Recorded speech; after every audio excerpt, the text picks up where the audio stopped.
Hello everyone, this is Zeeebo and welcome to this Mongil Star Dive video. So for today's Mongil Star Dive video, we're going to talk about the global tier list. So for this one, I'll be referring to ZeroLuck.gg's tier list and also giving my own pointers as we discuss about the different units in the various tiers. So for their tier list right here, they have an exploration as well as a bossing side, but they haven't put anything here. But I think for this game so far, as we move into the late game, there's a heavy emphasis on bossing and also units which excels in bossing. So generally speaking, the units on the higher tiers, they are number one, really versatile in terms of team builds. They are really useful no matter the situation, or they are really good for the late game contents like bossing or just dealing a lot of damage as a whole. So that's the general idea of how the late game plays out. And with regards to this tier list, I won't be talking too much for the B tier. So generally, I think units in the B tier, especially the lightning units, I think one of the reasons why you don't see a lot of lightning teams showcase or even people building a lot of lightning teams is you require quite a fair bit of ascensions on Penny as well as the likes of Yonhua for them to be really strong. So like if you are going from like a really free-to-play angle or low resource angle, then going the G1 plus win team builds, in general, they are a lot more powerful. They are a lot more free-to-play friendly and resource friendly as well. So that's I think one of the reasons why you see a lot of the lightning units at the bottom, because like they need a few ascension levels and might not be as strong on a free-to-play account compared to someone who's able to max them out on the ascension side. So that's with regards to this tier list. For the likes of Vina as well as Liho, I think relative to the other fire units in general, they are just not as strong. Like, I think they are doable, but when you compare them with the likes of Flare as well as the likes of Angel, they're honestly not as strong. I think Mina is currently not in the game yet, but I guess the player actually put her on this tier list, probably based off the understanding of this unit on the CPT side. So that's that. But I won't talk too much about Mina because I don't think she's available. So we are not going to talk too much about the B tier side because, first of all, I think they are just usable but just not as good in terms of the late game contents, or you have better choices up there.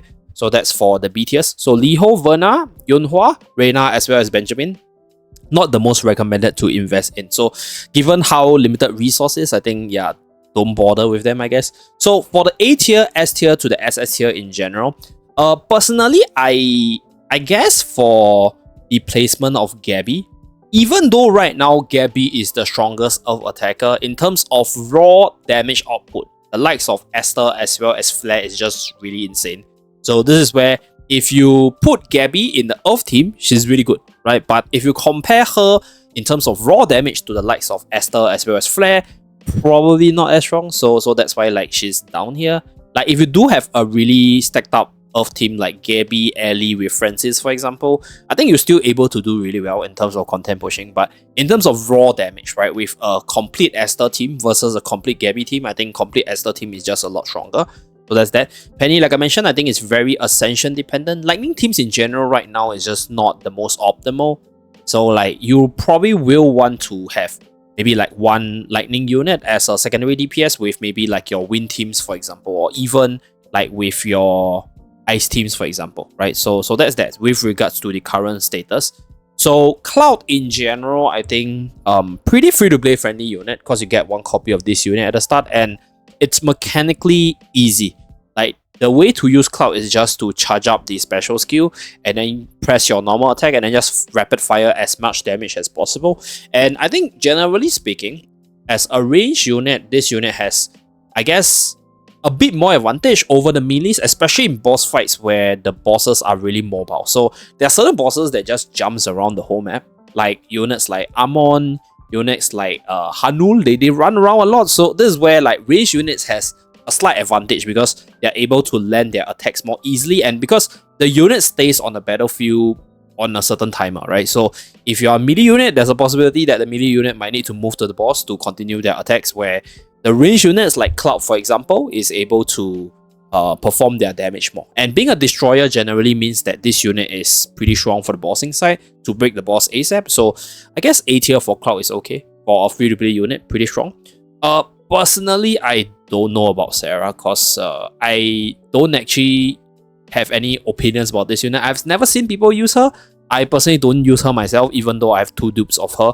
I've tried to use her in the character trials, but she just feels very janky. So I guess in terms of the late game where you have like a really strong DPS with a destroyer plus a support, I don't think you have a slot for her. So I guess if you want to build an ice team with Cloud plus her, it's possible, but you have better ice carries on top. And I guess if the next banner is Mina, I guess you probably want to focus on a fire team, for example. So that's that. Like Sarah, I think is usable. I think any units in the A tier is usable, but then like those on tops, they're just way better. So Daisy as a support unit is the weakest for the bunch because Francis has the ability to debuff with Earth Affliction, as well as the ability to buff up the attack of your allies. So this is a unit which is able to heal as well as buff. Ellie is a healer which doesn't heal as much, but is a destroyer that's able to break the boss really easily. So this unit is able to do damage, is able to break the boss, and also provide a little bit of heal with some neutralization damage boost with the snack time. So that's why I'm running Ellie on my own account. Pretty strong. So the only thing about Ellie is the rolling donut is a very immobile skill. So what happens is if you launch a rolling donut against a monster that runs around a lot, then you might not be able to do the full damage or even accumulate that large break bar at the bottom of the boss's HP bar. So that's for Ellie. Like, she's definitely the stronger bunch of the sustain. And when you combine her with the fact that in this game there's actually quite a few sources to increase your HP, make you tankier, as well as give you some heals from your monster link, for example, and also even the food to revive your unit. I think Ellie as a sustain is more than sufficient while providing that additional breaking utility as a destroyer in the late game. So that's for Ellie. Okay. Bonnie, I haven't actually used her. So I do have her artifact. So somebody actually pointed out in my videos that Bonnie as a unit has a very niche tag out skill, which synergizes with her specific artifact really well. So I'm running that artifact on G1, and before I got G1's exclusive artifact, the artifact that was equipped to her wasn't able to proc because it doesn't synergize with most other units. But Bonnie as a unit is able to provide that additional damage boost as well as the wind affliction now. So this helps you debuff the boss a little bit better. So you can do like a Esther, Bonnie plus G1 full wind team, for example, for maximum damage output. So this will be that secondary support with that debuff on the team. So that's for Bonnie. I think generally Bonnie's skill over here has the ability to do additional damage as well because of the skill part as well as the ultimate portion. So I guess this tag out ability, when you combine that with her artifact to boost your whole team's wind damage, is actually pretty massive. So this is where I think Bonnie as a wind team buffer is insanely strong, but outside of that, maybe not as flexible because her artifact is a wind damage boost specific artifact. So Angel right here, I haven't used her before. I've never seen people run her as much, but I think if you take a look at the kit over here, she has this 1/3 tag which is able to trigger her support skill when a teammate deals damage to a 1/3 enemy. So she's able to come in and do additional damage with the support skill with 1/3, and she's also able to further deal damage and also fire affliction, which synergizes with a lot of fire units or fire teams in general. So I guess as a secondary DPS or as the Bonnie of the fire team, Angel is pretty solid. So if you consider the fire units as a whole, I guess you can maybe run Angel as a DPS sub DPS together with Flare, and then maybe have a G1 as a fire team for now. So that's that. So that's why this unit is here. I think she's quite strong in terms of that support slot for fire teams specifically. So with the current meta favoring Esther as well as Flare as the top damage dealer as well as destroyer, I think fire units or wind units that are able to supplement these units in the team will have a higher rating, right? Specifically for those very specific elemental teams, for your boss fights or even for your dimensional rifts. So that's like the reason why these two are here compared to maybe like Sarah, for example. So being a Sangun main, I kind of agree. Like when you compare Sangun to the likes of Esther, I think this unit's single target damage actually pales a lot in comparison. So in terms of content clearing, in terms of AoE as well as fighting multiple units all at the same time, Sangun is maybe a little bit better because of the AoE coverage that the skill can provide. But in terms of raw burst damage, Esther is just a lot stronger on the damage component side. And one thing I realized is the unit itself actually has a fair bit of stats difference. So this is Sangun's base stats at level 60. So this is without any buff from any other stuff. And this is 1943 with a brawler attack And then if we take a look at the likes of Esther, for example, Esther is slightly higher on the attack compartment, and Esther is an assassin which is able to do more damage to the boss whenever the boss is staggered. So this is where, on the damage compartment, the multipliers together with Esther's damage output is just way better in terms of delivering damage compared to Sengun, and this is why Esther is better than Sengun on the tier list.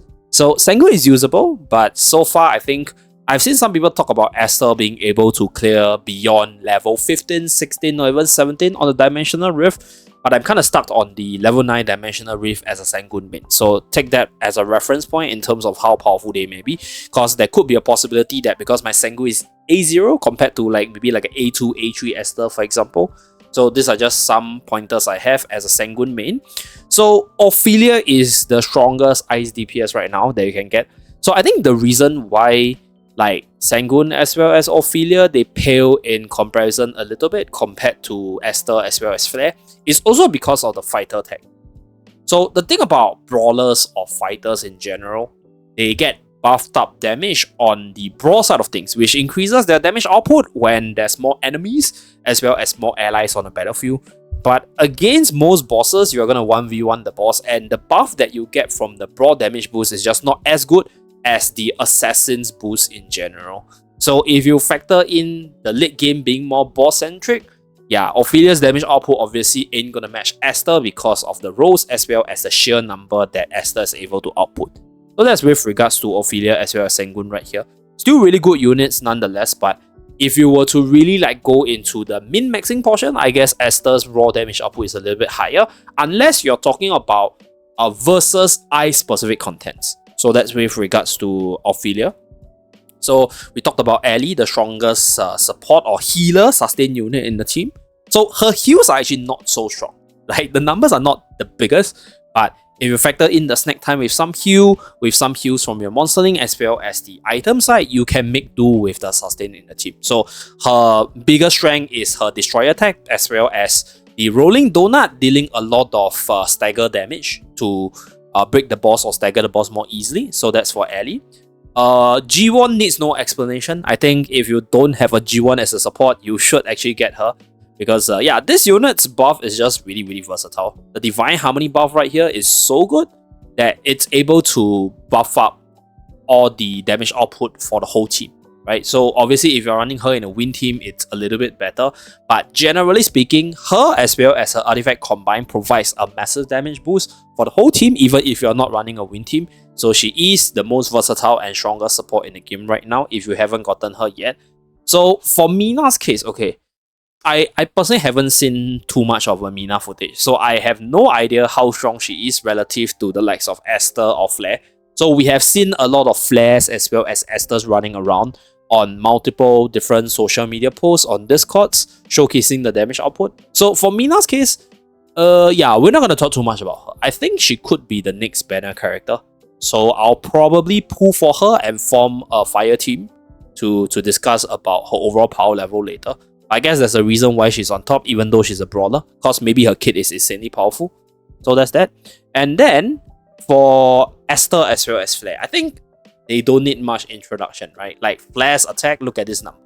This is like a really, really high number on the base stats, and if you factor in all the buffs you can get off the other stuff like monster link, like armor as well as your artifact, maybe with some attack percentage boost, her damage output overall is really, really powerful compared to the other units at the lower tier. So another thing that she's really good at is obviously the destroyer attack, being able to break the boss more easily.